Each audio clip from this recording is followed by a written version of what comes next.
साध संगत जी वाहिगुरू जी का खालसा वाहिगुरू जी की फतेह। वाहिगुरू जी की फतेह।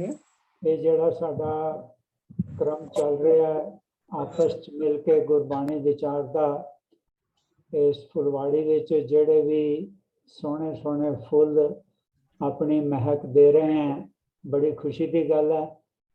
तो अज भैन जी मनदीप कौर जी जिहड़ी आनंद साहब की लड़ी शुरू है उन्होंने कंटिन्यू रखणगे। ते आप जी कंसनट्रेशन नाल भैन जी के विचार सुनो और अपने उस तो बाद जो भी तुहाडे विचार होण वो रखो ताकि असीं इस सैशन का फायदा उठा सकीए। भैन जी over to you. Waheguru ji का खालसा वाहिगुरू जी की फतेह। सतनाम श्री वाहिगुरु साहिब जी। ज्यों तू चला है तिव चला है स्वामी, होर क्या जाना कुण तेरे। जिव तू चलाए तिवै चला, जिना मार्ग पावे। कर कृपा जिन नाम लाए, से हर हर सदा ते आवे। जिसनो कथा सुनाए अपनी, से गुरुद्वारे सुख पावे। कहे नानक सच्चे साहिब, ज्यों भावे तिवे चलावे। चल रही आनंद साहब दी लड़ीवार विचार दे विच अज आपां पौड़ी नंबर 15, 16 और 17 नंबर जिहड़ी पौड़ी आ रल मिल के उहदे विचार सांझी करांगे। दुनिया दे विच आम जदों आपां चलदे फिरदे आ, आम संसारी काम जिस वेले आपां करदे आ, आम संसारी काम करदियां होइयां असी बहुता करके जिहड़ी साडी बहुती परसेंटेज आ वो हंकारी बिरती लैके असी जिहड़ा वा चलदे आ। वो बिरती इस तरह है कि ये काम मैं कीता, ये काम असी कीता जां मैं कीता। जिहड़ी मैं वाली बिरती आ ना, ये साडे विच बहुत ज़्यादा। पर जदों आपां पिछले हफ्ते भगतां दी गल कीती सी, जदों आपां समझिया सी भगतां की चाल निराली, उहदे विच भगत वो जिहड़े गुरु जी दी दसी जिंदगी, गुरु जी दे दसे हुए गुण, गुरु दी दसी चाल दे मुताबक जिहड़े अपना जीवन जिहड़ा ने वो जिउंदे। एक बंदा हुंदा हंकारी और एक हुंदा आग्याकारी। जिहड़ा हंकारी बंदा हुंदा ना, जिन्हों मैं दी ज्यादा लत होवे, वो बंदा आग्याकारी नहीं हुंदा। ते जिन्ने आग्या दा पालन करना होवे, जिहड़ा हर गल कवे भी हाँ जो तुसी आख्या ठीक है मैं इंज ही करांगा, जिहड़ा अपने गुरु ते किंतु परंतु ना करने वाला होवे, वो हुंदा आग्याकारी। ते आग्याकारी बंदा जिहड़ा है वो हंकारी नहीं हुंदा। ये गल्लां दोवें नाल नाल चलदियां ने। असी चलदे समाज दे विच काम करदे आ, दुखी भी हुंदे आ कई बारी, जिन्हों असी दुख समझदे आ। पर दुखी असी क्यों हुंदे आ, किस चीज़ नूं असी दुख समझदे आ, उहदे विच सतगुर दी बाणी दा वाक है, जब लग हुक्म ना बूझता तब ही लो दुखिया, गुरमिल हुक्म पछाणिया तब ही ते सुखिया। जदों असी हुक्म दी पछाण कर लैंदे, हुक्म नूं बुझ लैंदे आ, फिर असी दुखी नहीं हुंदे, क्योंकि उहदी रज़ा जिहड़ी आ ना, उहदी समझ आ जाती है। फिर पल्ले साडे एक बेनती रह जाती, फिर असी हंकार दे विच नहीं आउंदे, फिर असी बेनती जिहड़ी आ ना, वो बेनती दे नाल जिहड़ी अपनी जिंदगी आ वो चलाउंदे। ते जिस वेले गुरु दे हुक्म नूं बुझ लैंदे आ, जदों हुक्म नूं समझ लैंदे आ, फिर ये भी गल नाल ही समझ आ जाती आ, परवाह ना ही किसे केरी बाज सच्चे ना। जेड़ा बंदा भगत आ, जेड़ा गुरमुख आ, जिन्ने भी गुरु के हुक्म नूं बुझ लिया है, वो फिर सवाए अपने गुरु तो, सवाए करते पुरख तो किसी होर दी जिहड़ी आ उहनूं परवाह जिहड़ी आ वो बहुती रह नहीं जाती। परवाह का मतलब ये नहीं कि वो दुनिया बारे जां दूजियां बारे जां इस तरह करना जां छड़ देना। ਉਹਦਾ कहण दा मतलब है कि फिर वो कर्म कांडां दे रस्ते ते जिहड़े चलदे आ ना, जिहड़े असीं निक्के निक्के कर्म कांड करदे आ, ना चाहुंदे होया भी असीं कर्म कांडी बन जांदे आ। फिर भगत बंदा जिहड़ा है ना, वो समझदा, हर गल च समझदा ये मेरे गुरु दा हुक्म, मैं इंज करना, ये मेरे गुरु दा हुक्म नहीं आ, इस तरह मैं नहीं चाहता। फिर जिहड़ी ओहदी निंदा है, ओहदी उस्तत आ, शोहरत है जिहड़ी, ਉਹਨੂੰ इस चीज की भी कोई परवाह नहीं रहती। भावें ਉਹਦੀ कोई उस्तत करे तां भी कोई गल नहीं, तां भी गुरु की उस्तत है, गुरु के द्वारा मैं विचार कीती सी। जे किसी ने उस्तत की है तो ये गुरु की उस्तत है, मेरी उस्तत नहीं है। जे कोई निंदा करे तो फिर भी उन्होंने बेनती है, वो बेनती करता, कोई गल नहीं, जो निंदा भी इन्होंने की है तो मैं अपने गुरु का जो हुक्म पछाणिया मैं ਉਹਦੇ मुताबिक चल। जे निंदा भी करते हैं तो कोई नहीं, महाराज इन्हों समर्थ पावे। जे मैं गलत चल रहा है मैनू सोझी बख्शे। फिर जिहड़ी मन की अवस्था है वो इस तरह की हो जाती है। फिर जिहड़ी लोकन की चतुराई उपमा है ना, लोकन की चतुराई उपमा ते बसंतर जार, कोई भला कहो भावें बुरा कहो, हम तन दियो है ढार। फिर फोकियां शोहरतां फोकियां वडियाइयां जिहड़ियां ने ना, वो अग च डाह दिंदे ने जिहड़े भगत लोग, जिहड़े परमात्मा नूं दिलों मनण वाले हुंदे ने। मनण दे दावे बहुत करते हैं, भगती करन दे दावे बहुत करते हैं, पर ਉਹਦੇ हुक्म नूं बुझना, ਉਹਦੇ हुक्म मुताबिक चलना, अपने आप नूं नौकर बहुत जाने कहंदे ने, पर असल दे विच अपने आप नूं नौकर मनदे आ जां नहीं मनदे, ये बहुत घट ने। कह देना कि असीं तां ਉਹਦੇ दर दे चाकर आ। इब्राहिम जिन्हां दा नाम असीं बड़े जानदे आ, बड़े धर्म ग्रंथों ਦਾ पढ़े, और बड़े ਉਹਨਾਂ ਦਾ ਨਾਮ बड़ा सत्कार ਦੇ ਵਿੱਚ ਲਿਆ ਜਾਂਦਾ है धार्मिक दुनिया ਦੇ ਵਿੱਚ। ਉਹਨਾਂ नौकर रखिया एक, जिस वे नौकर लिया तो नौकर नूं पुछण लगे, कहंदे तेरा नां की है?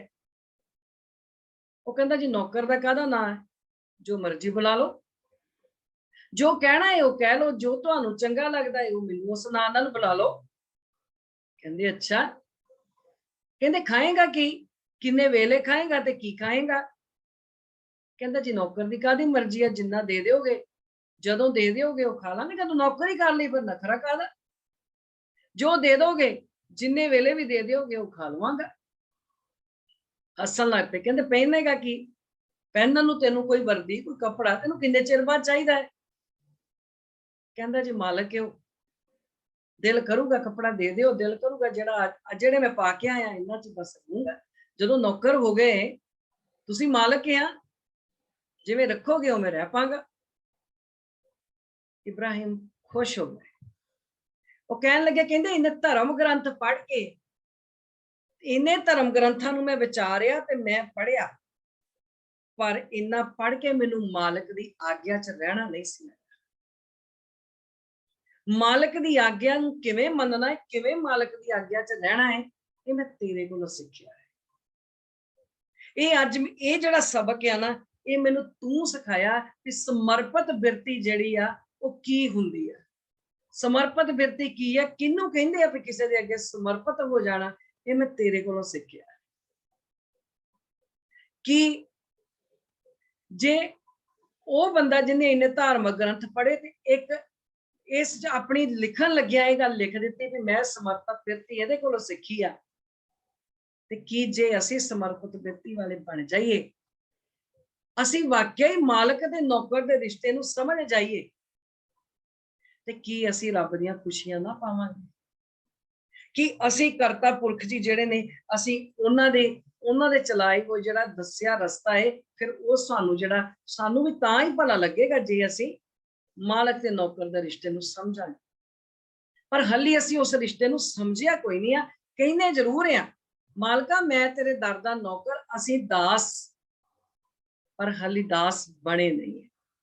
ਜਿਹੜੇ ਦਾਸ ਬਣੇ ਆ ਜਾਂ ਜਿਹੜੇ ਆਉਣ ਵਾਲੇ ਸਮੇਂ 'ਚ ਦਾਸ ਬਣ ਜਾਣਗੇ, ਉਹਨਾਂ ਲਈ ਗੁਰੂ ਅਮਰਦਾਸ ਪਾਤਸ਼ਾਹ ਨੇ ਇਹ ਗੱਲ ਲਿਖੀ ਆ, ਜਿਵ ਤੂੰ ਚਲਾਏ ਤੇ ਵਿੱਚ ਚੱਲਾਂ ਸੁਆਮੀ, ਹੋਰ ਕਿਆ ਜਾਣਾ ਗੁਣ ਤੇਰੇ। ਕਹਿੰਦੇ ਜਿਵੇਂ ਤੁਸੀਂ ਚਲਾਉਂਦੇ ਹੋ, ਜਿਹੜੇ ਦਾਸ ਬਣ ਕੇ ਜੀਵੇ ਉਹਨਾਂ ਵਾਸਤੇ, ਜਾਂ ਜਿਹੜੇ ਇਸ ਪੰਕਤੀ ਤੇ ਪੂਰਾ ਪਹਿਰਾ ਦੇਣਗੇ, ਆਉਣ ਵਾਲੇ ਸਮੇਂ 'ਚ ਭਗਤ ਬਣ ਜਾਣਗੇ, ਉਹਨਾਂ ਵਾਸਤੇ ਸੱਚੇ ਪਾਤਸ਼ਾਹ ਉਹ ਕਹਿੰਦੇ ਨੇ, ਕਹਿੰਦੇ ਜਿਵ ਤੂੰ ਚਲਾਏ, ਕਹਿੰਦੇ ਜਿਵੇਂ ਤੁਸੀਂ ਚਲਾਉਂਦੇ ਹੋ ਉਸੇ ਤਰ੍ਹਾਂ ਭਗਤ ਲੋਕ ਚੱਲਦੇ ਆ। ਜਿਹੜਾ ਤੁਸੀਂ ਰਸਤਾ ਦਿਖਾਉਂਦੇ ਹੋ, ਕਿਉਂਕਿ ਉਹਨਾਂ ਨੇ ਸਮਝ ਲਿਆ, ਰਜ਼ਾ ਨੂੰ ਸਮਝ ਲਿਆ, ਹੁਕਮ ਰਜ਼ਾਈ ਚੱਲਣਾ ਨੂੰ ਸਮਝ ਲਿਆ। ਜਿਨ੍ਹਾਂ ਨੇ ਹੁਕਮ ਤੇ ਰਜ਼ਾ ਨੂੰ ਸਮਝ ਲਿਆ ਹੈ ਨਾ, ਉਹ ਫਿਰ ਕਹਿੰਦੇ ਗੁਰ ਕਹਿਆ ਸੋ ਕਾਰ, ਗੁਰ ਕਹਿਆ ਸਾ ਕਾਰ ਕਮਾਓ।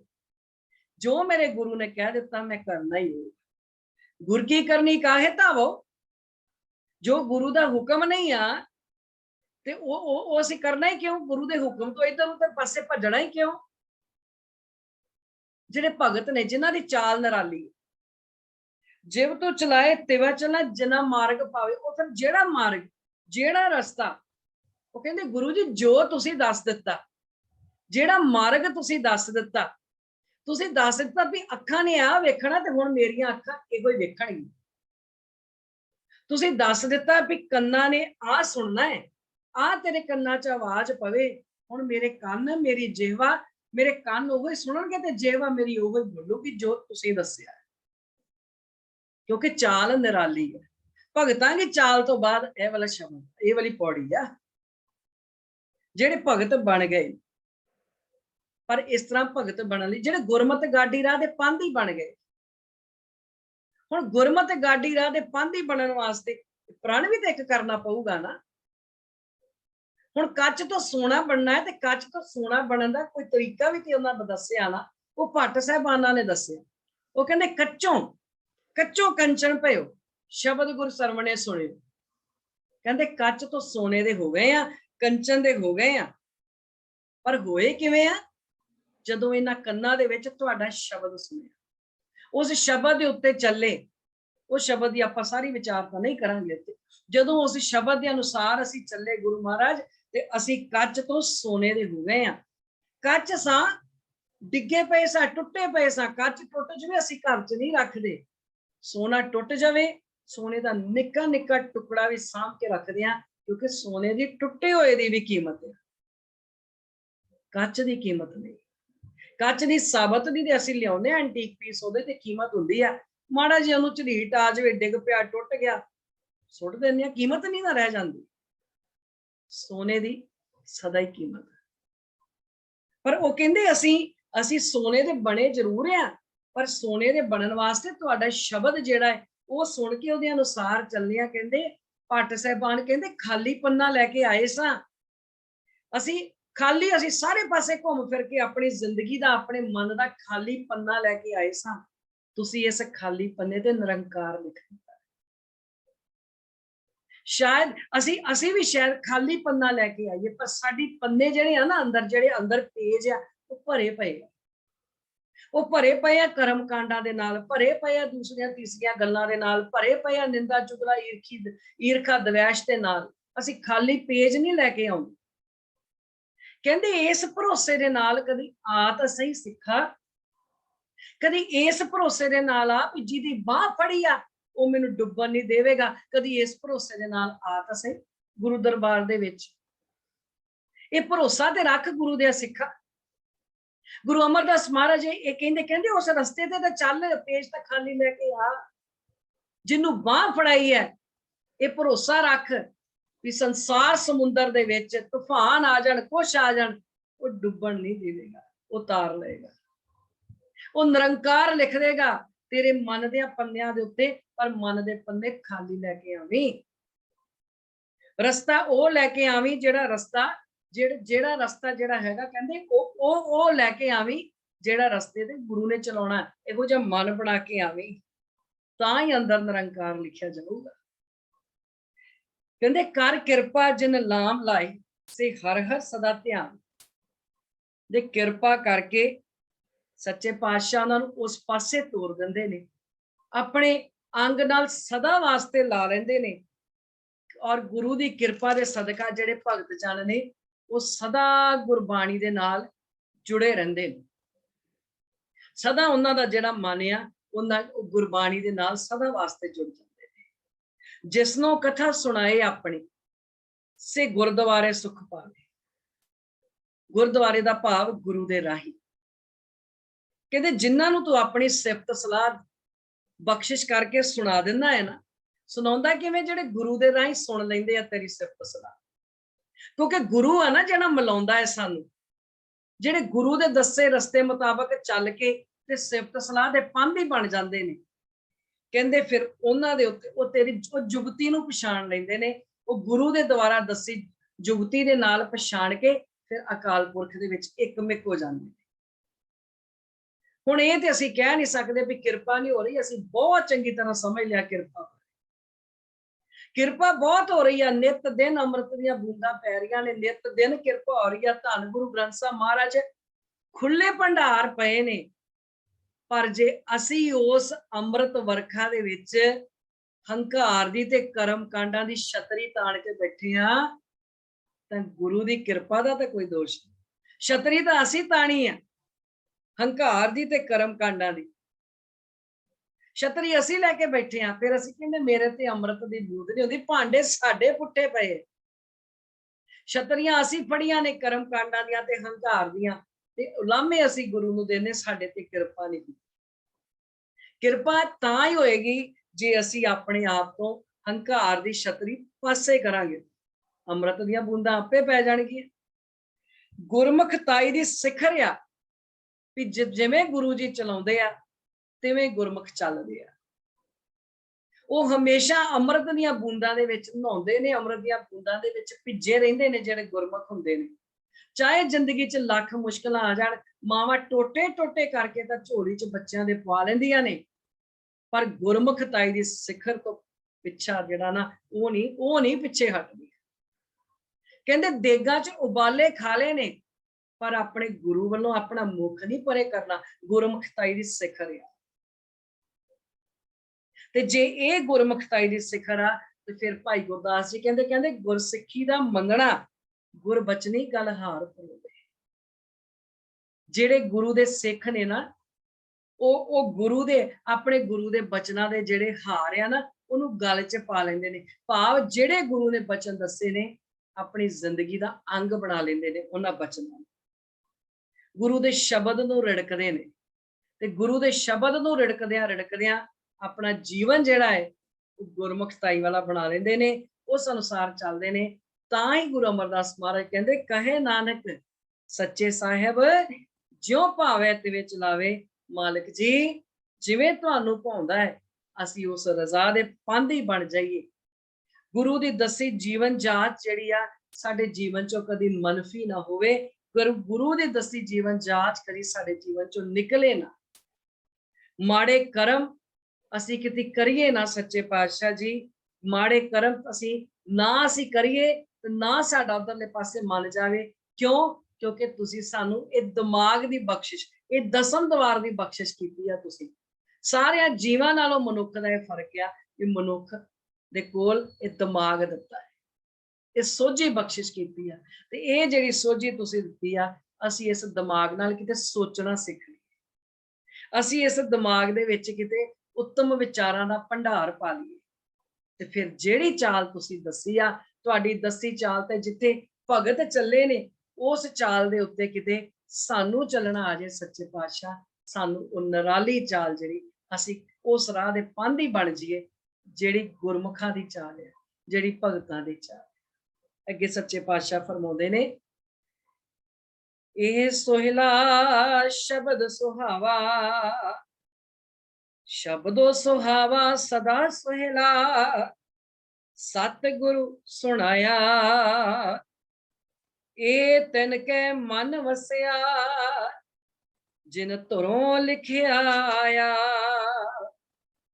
ਇੱਕ ਫਿਰੇ ਕਨੇਰੇ ਕਰੇ ਗੱਲਾਂ, ਗੱਲੀ ਕਿਨੇ ਨਾ ਪਾਇਆ। ਕਹੇ ਨਾਨਕ ਸ਼ਬਦ ਸੋਹਿਲਾ, ਸਤਿਗੁਰੂ ਸੁਣਾਇਆ।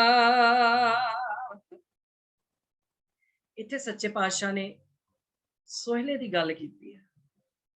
ਸੋਹਿਲਾ ਤੋਂ ਭਾਵ ਖੁਸ਼ੀ ਦਾ ਗੀਤ, ਸੋਹਿਲਾ ਤੋਂ ਭਾਵ ਆਨੰਦ ਦਾ ਗੀਤ, ਜਿਹੜਾ ਗੀਤ ਆਨੰਦ ਨਾਲ ਭਰ ਦੇ, ਜਿਹੜਾ ਗੀਤ ਖੁਸ਼ੀ ਦੇ ਨਾਲ ਸਾਡਾ ਮਨ ਭਰ ਦੇ, ਉਸ ਗੀਤ ਦੀ ਜਿਹੜੀ ਆ ਉਹ ਗੱਲ ਕੀਤੀ। ਜਿਹੜਾ ਗੀਤ ਮਨ ਦੇ ਵਿੱਚ ਟਿਕਾ ਪੈਦਾ ਕਰ ਦੇ। ਹੁਣ ਦੇਖੋ, ਗੀਤ ਵੀ ਤੇ ਆਖਰਕਾਰ ਸ਼ਬਦਾਂ ਵਿੱਚ ਹੀ ਹੁੰਦੇ ਨੇ ਨਾ, ਸ਼ਬਦਾਂ ਤੋਂ ਬਿਨਾਂ ਤਾਂ ਗੀਤ ਵੀ ਨਹੀਂ ਹੁੰਦੇ। ਹੁਣ ਸ਼ਬਦ ਜਿਹੜੇ ਨੇ ਉਹ ਵੀ ਦੋ ਤਰ੍ਹਾਂ ਦੇ ਹੁੰਦੇ ਨੇ। ਇੱਕ ਸ਼ਬਦ ਹੁੰਦੇ ਨੇ ਨਿਰੰਕਾਰੀ ਤੇ ਇੱਕ ਸ਼ਬਦ ਹੁੰਦੇ ਨੇ ਵਿਕਾਰੀ। ਹੁਣ ਨਿਰੰਕਾਰੀ ਸ਼ਬਦ ਜਿਹੜੇ ਨੇ, ਹੁਣ ਭਗਤਾਂ ਨੂੰ ਚੰਗੇ ਲੱਗਦੇ ਨੇ ਸਦਾ ਨਿਰੰਕਾਰੀ ਸ਼ਬਦ, ਉਹਨਾਂ ਨੂੰ ਵਿਕਾਰੀ ਸ਼ਬਦ ਨਹੀਂ ਚੰਗੇ ਲੱਗਦੇ। ਜਿਹੜੇ ਭਗਤ ਜਿਨ੍ਹਾਂ ਦੀ ਚਾਲ ਨਿਰਾਲੀ ਹੈ, ਜਿਹੜੇ ਗੁਰਮੁਖ ਆ, ਉਹਨਾਂ ਨੂੰ ਨਿਰੰਕਾਰੀ ਸ਼ਬਦ ਚੰਗੇ ਲੱਗਦੇ। ਸਾਡੇ ਵਰਗਿਆਂ ਨੂੰ ਸਾਰਾ ਕੁਝ ਹੀ ਚੰਗਾ ਲੱਗਦਾ, ਅਸੀਂ ਚੱਲੀ ਜਾਂਦੇ ਜਿਹੋ ਜਿਹਾ ਚ ਬਹਿੰਦੇ ਆ, ਅਸੀਂ ਉਹਨਾਂ ਚਾਹੁੰਦੇ ਆ ਵੀ ਜਿੱਧਰ ਬਹਿ ਗਏ ਚਲੋ ਉਹੋ ਜਿਹੀ ਗੱਲ ਕਹਿਤੀ ਕੋਈ ਠੀਕ ਹੈ। ਕੁਛ ਹੁੰਦੇ ਜਿਨ੍ਹਾਂ ਨੂੰ ਸਿਰਫ ਵਿਕਾਰੀ ਸ਼ਬਦ ਹੀ ਚੰਗੇ ਲੱਗਦੇ। ਹੁਣ ਇਸ ਜ਼ਿੰਦਗੀ ਦੇ ਵਿੱਚ ਤੁਰਦਿਆਂ, ਜ਼ਿੰਦਗੀ 'ਚ ਵਿਚਰਦਿਆਂ, ਸਾਡੇ ਕੋਲ ਦੋਨਾਂ ਸੁਭਾਵਾਂ ਵਾਲੇ ਬੰਦੇ ਜਿਹੜੇ ਆ ਕੇ ਬੈਠਦੇ। ਮਾੜੇ ਸੁਭਾਅ ਵਾਲੇ ਵੀ, ਮਾੜੇ ਵਿਹਾਰ ਵਾਲੇ ਵੀ ਹੁੰਦੇ ਨੇ ਤੇ ਚੰਗੇ ਵਿਹਾਰ ਵਾਲੇ ਵੀ ਹੁੰਦੇ ਨੇ। ਹੁਣ ਅਸੀਂ ਵੀ ਮਾੜਾ ਵਿਹਾਰ ਵੀ ਕਰਦੇ ਹਾਂ ਤਾਂ ਚੰਗਾ ਵਿਹਾਰ ਵੀ ਕਰਦੇ ਹਾਂ, ਅਸੀਂ ਵੀ ਉਸ ਗਿਣਤੀ 'ਚ ਆਉਂਦੇ ਹਾਂ। ਹੁਣ ਜਿਹੜੇ ਇਹ ਮਾੜੇ ਤੇ ਚੰਗੇ ਵਿਹਾਰ ਨੇ, ਇਹਨਾਂ ਦਾ ਸਾਡੇ ਮਨ ਦੇ ਉੱਤੇ ਨਾ ਅਸਰ ਜ਼ਰੂਰ ਪੈਂਦਾ ਹੈ। ਹੁਣ ਸੋਹਿਲਾ ਜਿਹੜਾ, ਇੱਕ ਤਾਂ ਬਾਣੀ ਦਾ ਨਾਮ, ਔਰ ਉਹ ਜਿਹੜਾ ਸੋਹਿਲਾ ਸ਼ਬਦ ਉਹ ਬੜਾ ਸੋਹਣਾ ਲੱਗਦਾ, ਚੰਗਾ ਲੱਗਦਾ, ਕਿਉਂਕਿ ਸਤਿਗੁਰੂ ਨੇ ਸੁਣਾਇਆ। ਸਤਿਗੁਰੂ ਨੇ ਸੁਣਾਈ ਜਿਹੜੀ ਚੀਜ਼ ਸਤਿਗੁਰੂ ਨੇ ਸੁਣਾਈ ਆ, ਉਹ ਸਦਾ ਹੀ ਚੰਗੀ ਹੈ। ਗੁਰਬਾਣੀ ਦੇ ਵਿੱਚ ਇੱਕ ਸ਼ਬਦ ਆਉਂਦਾ ਸੋਹਿਲੜਾ। ਸੋਹਿਲੜਾ ਵੀ ਇੱਕ ਸ਼ਬਦ ਆਉਂਦਾ, ਉਹਦਾ ਸੱਚੇ ਪਾਤਸ਼ਾਹ ਨੇ ਜ਼ਿਕਰ ਬੱਚੇ ਦੇ ਜਨਮ ਦੇ ਨਾਲ ਉਦਾਹਰਨ ਦੇ ਕੇ ਨਾ ਉਹ ਸ਼ਬਦ ਲਿਖਿਆ। ਕਹਿੰਦੇ ਜਦੋਂ ਬੱਚੇ ਦਾ ਜਨਮ ਹੁੰਦਾ ਹੈ ਨਾ, ਤੇ ਆਪਾਂ ਖੁਸ਼ੀ ਮਨਾਉਂਦੇ ਆ, ਗੱਲ ਵੀ ਖੁਸ਼ੀ ਦੀ ਆ, ਨਵਾਂ ਜੀ ਆਇਆ ਘਰ ਦੇ ਵਿੱਚ, ਵਧਾਈਆਂ ਵੀ ਦਿੰਦੇ ਆ। ਪਰ ਉਹ ਵਧਾਈਆਂ ਦਿੰਦਿਆਂ ਹੋਇਆਂ, ਉਹ ਖੁਸ਼ੀ ਮਨਾਉਂਦਿਆਂ ਹੋਇਆਂ, ਕਈ ਵਾਰੀ ਅਸੀਂ ਨਾ ਆਪਣੀਆਂ ਮਰਜ਼ੀਆਂ ਜਿਹੜੀਆਂ ਨੇ ਉਹ ਬੜੀਆਂ ਵਿੱਚ ਸ਼ਾਮਲ ਕਰ ਲੈਂਦੇ। ਹੁਣ ਉਹਨਾਂ ਮਰਜ਼ੀਆਂ 'ਚ ਸਾਰੇ ਜਾਣਦੇ ਆ ਵੀ ਅਸੀਂ ਕੀ ਕੁਛ ਕਰਦੇ ਆ, ਕਿਸ ਤਰ੍ਹਾਂ ਅਸੀਂ ਦੇ ਗੀਤ ਵੀ ਗਾਉਂਦੇ ਆ ਮਨ ਨੂੰ ਖੁਸ਼ੀ ਦੇਣ ਲਈ, ਡਰਿੰਕ ਸ਼ਰਿੰਕ ਵੀ ਕਰਦੇ ਕਰਾਉਂਦੇ ਆ, ਇਹ ਸਾਰਾ ਕੁਝ ਆਪਾਂ ਕਰਦੇ। ਪਰ ਸੱਚੇ ਪਾਤਸ਼ਾਹ ਇੱਕ ਹੁਕਮ ਫਰਮਾਇਆ, ਉਹ ਕਹਿੰਦੇ ਜਨਮੇ ਕੋ ਵਾਜੇ ਵਜਾਏ, ਸੋਹਿਲੜੇ ਅਗਿਆਨੀ ਗਾਏ। ਕਹਿੰਦੇ ਜੋ ਜਨਮੇ ਤਿਸ ਸਰ ਪਰ ਮਰਨਾ, ਕਿਰਤ ਪਿਆ ਸਿਰ ਸਾਹ। ਮਹਾਰਾਜ ਕਹਿੰਦੇ ਵੀ ਜਿਨ੍ਹਾਂ ਦੇ ਆਪਾਂ ਸ਼ਰਾਬਾਂ ਪੀਂਦੇ ਆ, ਗੰਦੇ ਗੀਤ ਗਾਉਂਦੇ ਆ, ਸਭ ਕੁਝ ਕਰਦੇ ਆ, ਕਹਿੰਦੇ ਵੀ ਇਹ ਜਿਹੜਾ ਸਾਰਾ ਕੰਮ ਆ, ਅਸੀਂ ਜੋ ਇਹ ਸਭ ਕੁਝ ਕਰ ਰਹੇ ਆ, ਇਹ ਭੁੱਲ ਜਾਂਦੇ ਅਸੀਂ ਵੀ ਜਿਹੜਾ ਜੀ ਆਇਆ ਵਾ, ਜੋ ਵੀ ਆ, ਅਸੀਂ ਆਏ, ਅਸੀਂ ਵੀ ਜਾਣਾ, ਸਾਡੇ ਵੀ ਮਾਪਿਆਂ ਨੇ ਖੁਸ਼ੀਆਂ ਕੀਤੀਆਂ ਹੋਣਗੀਆਂ, ਅਸੀਂ ਵੀ ਜਾਣਾ, ਜਿਹੜਾ ਆਇਆ ਉਹਨੇ ਜਾਣਾ। ਹੁਣ ਇੱਥੇ ਅਸੀਂ ਗੱਲ ਕਰਦੇ ਪਏ ਸਿਰਫ ਖੁਸ਼ੀਆਂ ਦੀ। ਹੁਣ ਜੇ ਰੱਬ ਨੇ ਖੁਸ਼ੀਆਂ ਦਿੱਤੀਆਂ ਏ ਤੇ ਉਹਨਾਂ ਖੁਸ਼ੀਆਂ ਨੂੰ ਮਨਾਉਣਾ ਜ਼ਰੂਰ ਚਾਹੀਦਾ ਹੈ, ਇਹਦੇ 'ਚ ਕੋਈ ਦੋ ਰਾਏ ਨਹੀਂ। ਪਰਮਾਤਮਾ ਨੇ ਖੁਸ਼ੀਆਂ ਦੀ ਬਖਸ਼ਿਸ਼ ਕੀਤੀ ਆ ਤੇ ਖੁਸ਼ੀਆਂ ਮਨਾਉਣੀਆਂ ਜ਼ਰੂਰ ਚਾਹੀਦੀਆਂ, ਪਰ ਉਹਨਾਂ ਖੁਸ਼ੀਆਂ ਨੂੰ ਮਨਾਉਣ ਲੱਗਿਆ ਸਿਧਾਂਤ ਹਮੇਸ਼ਾ ਗੁਰੂ ਦਾ ਚੇਤੇ ਰੱਖਣਾ ਚਾਹੀਦਾ। ਗੁਰੂ ਦੇ ਸਿਧਾਂਤ ਤੋਂ ਕਦੀ ਪੱਲਾ ਨਹੀਂ ਛਡਾਉਣਾ ਚਾਹੀਦਾ। ਜੇ ਬੱਚੇ ਦਾ ਜਨਮ ਦੀਆਂ ਖੁਸ਼ੀਆਂ ਵੀ ਮਨਾ ਰਹੇ ਆ ਨਾ, ਤੇ ਉੱਥੇ ਵੀ ਗੁਰੂ ਦੇ ਸਿਧਾਂਤ ਦਾ ਜਿਹੜਾ ਪੱਲਾ ਉਹ ਨਹੀਂ ਛੱਡਣਾ। ਬੱਚੇ ਦਾ ਜਨਮ ਦਿਨ ਮਨਾਉਂਦੇ ਆ ਅਸੀਂ, ਜਨਮ ਦਿਨ ਮਨਾ ਕੇ ਦੀਵਾ ਜਗਾ ਕੇ, ਯਾਨੀ ਮੋਮਬੱਤੀ ਜਗਾ ਕੇ, ਤੇ ਫਿਰ ਕਹਿੰਦੇ ਇਹਨੂੰ ਫੂਕ ਮਾਰ ਕੇ ਬੁਝਾ ਦੇ। ਬੱਚਾ ਮੋਮਬੱਤੀ ਬੁਝਾ ਦਿੰਦਾ ਹੈ। ਅਸੀਂ ਤਾਂ ਦੀਵੇ ਜਗਾਉਣੇ ਸਿਖਾਉਣੇ ਸੀ, ਦੀਵੇ ਬੁਝਾਉਣੇ ਥੋੜੇ ਸਿਖਾਉਣੇ ਬੱਚਿਆਂ ਨੂੰ, ਦੀਵੇ ਬੁਝਾ ਦੇ, ਗੁੱਲ ਕਰ ਦੇ, ਇਹ ਤਾਂ ਸਿਖਾਉਣਾ ਨਹੀਂ ਆਪਾਂ। ਅਸੀਂ ਬੱਚਿਆਂ ਨੂੰ ਦੀਵੇ ਜਗਾਉਣ ਦੀ ਸਿੱਖਿਆ ਦੇਣੀ ਸੀ। ਜਿਨ੍ਹਾਂ ਦਾ ਕਲਚਰ ਆ ਉਹ ਕਰਨ, ਆਪਾਂ ਨੂੰ ਉਹਨਾਂ ਨੂੰ ਮੁਬਾਰਕ ਹੈ, ਪਰ ਸਾਨੂੰ ਤਾਂ ਗੁਰੂ ਨੇ ਦੀਵੇ ਜਗਾਉਣ ਦੀ ਸਿੱਖਿਆ ਦਿੱਤੀ। ਹੁਣ ਦੀਵਾ ਕਿਵੇਂ ਜਗਾਉਣਾ? ਬੱਚੇ ਦਾ ਜਨਮ ਦਿਨ ਮਨਾਇਆ, ਚੌਥਾ ਜਨਮ ਦਿਨ ਮਨਾਇਆ, ਜੇ ਬੱਚੇ ਦਾ ਚੌਥਾ ਜਨਮ ਦਿਨ ਮਨਾਉਣ ਲੱਗਿਆ ਕਿ ਬੱਚੇ ਨੂੰ 4 ਸਾਹਿਬਜ਼ਾਦਿਆਂ ਦੇ ਨਾਮ ਯਾਦ ਕਰਾਏ, ਥੋੜਾ ਬਹੁਤਾ ਜਿੰਨੇ ਕਿ ਜੋਗਾ ਹੈਗਾ ਉਹਨੂੰ ਦੱਸਿਆ। 5ਵਾਂ ਜਨਮ ਦਿਨ ਮਨਾਇਆ ਕਿ ਬੱਚੇ ਨੂੰ 5 ਪਿਆਰਿਆਂ ਦੇ ਨਾਵਾਂ ਨਾਲ ਸਾਂਝ ਪਵਾਈ ਆ ਅਸੀਂ। ਫਿਰ ਤੇ ਆ ਵੀ ਗੁਰੂ ਦਾ ਸਿਧਾਂਤ ਚੇਤੇ ਰੱਖਿਆ। ਬੱਚੇ ਨਾਲ ਸੱਦੇ ਆ, ਹੋਰ ਬੱਚਿਆਂ ਨੂੰ ਸੱਦਿਆ, ਜਨਮ ਦਿਨ ਮਨਾਇਆ, ਉਹਨਾਂ ਬੱਚਿਆਂ ਨੂੰ ਨਾਲ ਸੱਦ ਕੇ ਨਾਲ ਉਹਨਾਂ ਨੂੰ ਪੁੱਛਿਆ ਜਾਵੇ ਵੀ ਬੇਟਾ ਤੁਸੀਂ ਸੁਣਾਓ, 4 ਸਾਹਿਬਜ਼ਾਦਿਆਂ ਦੇ ਨਾਮ ਸੁਣਾਓ, ਤੁਸੀਂ 5 ਪਿਆਰਿਆਂ ਦੇ ਨਾਮ ਸੁਣਾਓ। ਇਸ ਤਰ੍ਹਾਂ ਬੱਚਿਆਂ ਨੂੰ ਨਾਲ ਗਿਫਟ ਦਿੱਤੇ ਜਾਣ ਕਿ ਅਸੀਂ ਗੁਰੂ ਦਾ ਇਹ ਸਿਧਾਂਤ ਯਾਦ ਰੱਖਿਆ। 15ਵਾਂ ਜਨਮ ਦਿਨ ਬੱਚੇ ਦਾ ਮਨਾਇਆ, ਬੱਚੀ ਦਾ ਮਨਾਇਆ, ਕਿ ਉਹਨਾਂ ਨੂੰ ਕੇਸਾਂ ਦੀ ਕਕਾਰਾਂ ਦੀ ਮਹੱਤਤਾ ਸਮਝਾਈ ਹੈ ਵੀ ਆਹ ਮਹੱਤਤਾ ਹੈ ਇਹਨਾਂ ਚੀਜ਼ਾਂ ਦੀ। 18ਵਾਂ ਜਨਮ ਦਿਨ ਬੱਚੀ ਦਾ ਮਨਾਇਆ ਕਿ ਬੱਚੀ ਨੂੰ ਸਮਝਾਇਆ ਹੈ। ਅਸੀਂ ਤੇ 18ਵਾਂ ਜਨਮ ਦਿਨ ਮਨਾਉਂਦੇ ਆ, ਕਹਿ ਦਿੰਦੇ ਕਿ ਬੇਟਾ ਅਭੀ 18 ਕੀ ਹੋ ਗਏ ਹੋ, अभी पार्लर भी जा आया करो कभी कभी। कह देंगे ना कि हुण पार्लर जाना शुरू कर दो, हुण कॉलेज जाना ते कॉलेज जान लग्या थोड़ा बहुता डेंटिंग वेंटिंग होनी चाहिए है। ये आपां इस पासे तकदे हैं। गुरु दे सिद्धांत नूं असीं चेता रखिया जां नहीं रखिया, मतलब ये है। जन्मदिन जरूर मनाओ, गुरु ने नहीं रोकिया जन्मदिन मनाउण तो, ना कदी नहीं रोकिया। खुशियां मनाउण तो कदी सच्चे पातशाह ने नहीं रोकिया, पर बच्चे नूं खुशियां मनाउंदियां, खुशियां उन्हां दे नाल मनाउंदे आ ਜਿਹੜੇ ਬੱਚਿਆਂ ਨੂੰ ਅਸੀਂ ਨਾਲ ਸੱਦਦੇ ਆ, ਉਹਨਾਂ ਨੂੰ ਸਮਝਾਈਏ, ਪੁੱਛੀਏ, ਗੁਰੂ ਦਾ ਸਿਧਾਂਤ ਚੇਤਾ ਰੱਖੀਏ, ਗੁਰੂ ਦਾ ਖੁਸ਼ੀ ਦਾ ਗੀਤ ਅਸੀਂ ਇਸ ਤਰ੍ਹਾਂ ਗਾਈਏ ਕਿਉਂਕਿ ਗੁਰੂ ਨੇ ਖੁਸ਼ੀ ਦਾ ਗੀਤ ਬਖਸ਼ਿਆ ਹੈ। ਇਹ ਸੁਹਿਲਾ ਸ਼ਬਦ ਸੁਹਾਵਾ, ਕਹਿੰਦੇ ਖੁਸ਼ੀ ਦਾ ਇਹ ਗੀਤ ਸ਼ਬਦ ਦੇ ਨਾਲ ਸੋਹਣਾ, ਸ਼ਬਦ ਕਿਉਂਕਿ ਸ਼ਬਦ ਦੇ ਵਿੱਚ ਆ ਨਾ, ਤੇ ਸ਼ਬਦ ਕੀ ਆ? ਸ਼ਬਦ ਗੁਰੂ ਨਾਨਕ ਪਾਤਸ਼ਾਹ ਆਪਾਂ ਨੂੰ ਪਹਿਲਾਂ ਦੱਸ ਗਿਆ, ਸ਼ਬਦ ਗੁਰੂ ਸੁਰਤ ਧੁਨ ਚੇਲਾ, ਜਿਹੜੇ ਗੁਰੂ ਦੇ ਸ਼ਬਦ ਉਹੀ ਸਾਡਾ ਗੁਰੂ। ਇਹ ਕਹਿੰਦੇ ਸ਼ਬਦੋ ਸੁਹਾਵਾ ਸਦਾ ਸੁਹਿਲਾ, ਸਤਿਗੁਰੂ ਸੁਣਾਇਆ। ਇਹ ਤਾਂ ਕਰਕੇ ਇਹ ਗੀਤ ਸੋਹਣਾ ਹੈ ਕਿਉਂਕਿ ਸਤਿਗੁਰੂ ਨੇ ਸੁਣਾਇਆ। ਸਤਿਗੁਰੂ ਨੇ ਸੁਣਾਇਆ ਭਾਵ ਇਸ ਗੀਤ ਦੇ ਵਿੱਚ ਸਤਿਗੁਰੂ ਦੀ ਮੱਤ ਸ਼ਾਮਲ ਆ। ਇਸ ਗੀਤ ਦੇ ਵਿੱਚ ਇਹ ਜਿਹੜਾ ਇਹ ਮਾਲਕ ਦੇ ਜਿਹੜੇ ਸ਼ਬਦ ਆ, ਇਹ ਜਿਸ ਮਾਲਕ ਨੇ ਸ਼ਬਦ ਹੈਗੇ ਨੇ ਨਾ, ਜਿਹੜੇ ਸਤਿਗੁਰੂ ਨੇ ਸੁਣਾਏ ਨੇ, ਉਸ ਮਾਲਕ ਦੇ ਘਰ ਸਦਾ ਆਨੰਦ ਵਧਾਈ ਹੈ। ਉਸ ਮਾਲਕ ਦੇ ਘਰ ਨਾ ਉਹ ਮਰੇ ਨਾ ਹੋਵੇ ਸੋਗ, ਉਹ ਕਦੀ ਉਹਦੇ ਘਰ ਸੋਗ ਹੈਗਾ ਹੀ ਨਹੀਂ ਹੈ ਜੀ, ਕਿਉਂਕਿ ਸਤਿਗੁਰੂ ਨੇ ਸੁਣਾਇਆ। ਤੇ ਇਹ ਉਹ ਸ਼ਬਦ ਨੇ ਜਿਹੜੇ ਹਮ ਆਪੋ ਬੋਲ ਨਾ ਜਾਣਦਾ, ਮੈਂ ਕਹਿਆ ਸਭ ਹੁਕਮ ਆਓ ਜੀਓ। ਜਿਹੜਾ ਹੁਕਮ ਹੋਇਆ ਇਹ ਉਹ ਵਾਲੇ ਸ਼ਬਦ, ਤਾਂ ਕਰਕੇ ਸੋਹਣੇ ਨੇ, ਤਾਂ ਕਰਕੇ ਖੁਸ਼ੀ ਦੇ ਗੀਤ ਨੇ। ਅੱਗੇ ਸੱਚੇ ਪਾਤਸ਼ਾਹ ਕਹਿੰਦੇ ਇਹ ਤਿੰਨ ਕੇ ਮਨ ਵਸਿਆ, ਜਿਨ ਧੁਰੋਂ ਲਿਖਿਆ ਆਇਆ। ਕਹਿੰਦੇ ਬਹੁਤ ਸੁਭਾਗੇ ਆ ਉਹ ਜਿਨ੍ਹਾਂ ਦੇ ਮੂੰਹ ਵਿੱਚ ਗੁਰਬਾਣੀ, ਜਿਨ੍ਹਾਂ ਦੇ ਕੰਨਾਂ ਵਿੱਚ ਗੁਰਬਾਣੀ ਹੈ, ਜਿਨ੍ਹਾਂ ਦੀਆਂ ਅੱਖਾਂ ਵਿੱਚ ਗੁਰਬਾਣੀ ਹੈ।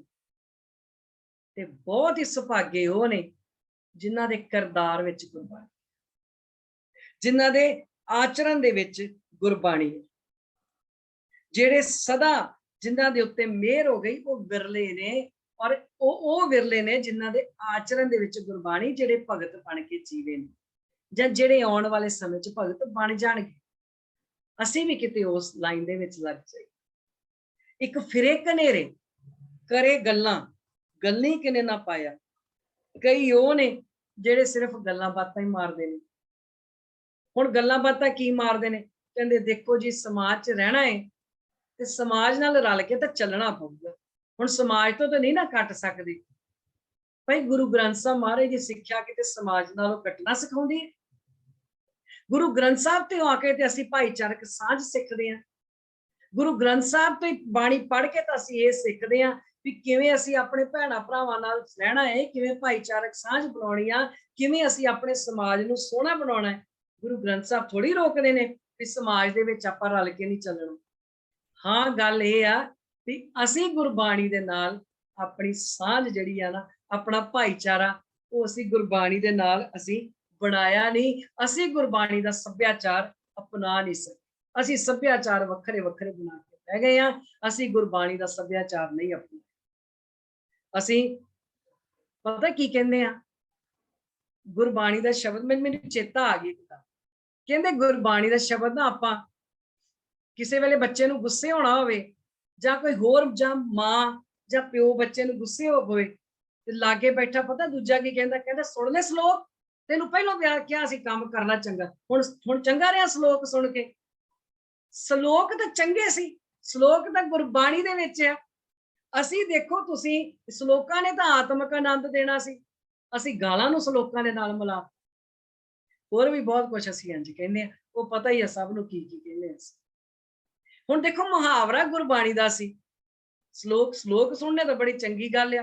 ਹੁਣ ਬੱਚੇ ਨੂੰ ਗਾਲਾਂ ਪਈਆਂ, ਕਿਸੇ ਨੇ ਗੰਦਾ ਮੰਦਾ ਬੋਲਿਆ, ਅਸੀਂ ਕਿਹਾ ਤਾਂ ਸੁਣਿਆ ਸ਼ਲੋਕ ਸੁਣ ਲਈ ਹੁਣ, ਜਾਂ ਕਹਿ ਦਿੰਦੇ ਆ ਤੈਨੂੰ ਸੁਣਾਵਾਂ ਸ਼ਲੋਕ। ਕਿਹੜਾ ਸ਼ਲੋਕ? ਇਹ ਹੁਣ ਅਸੀਂ ਕਿੱਥੇ ਲੈ ਆਏ?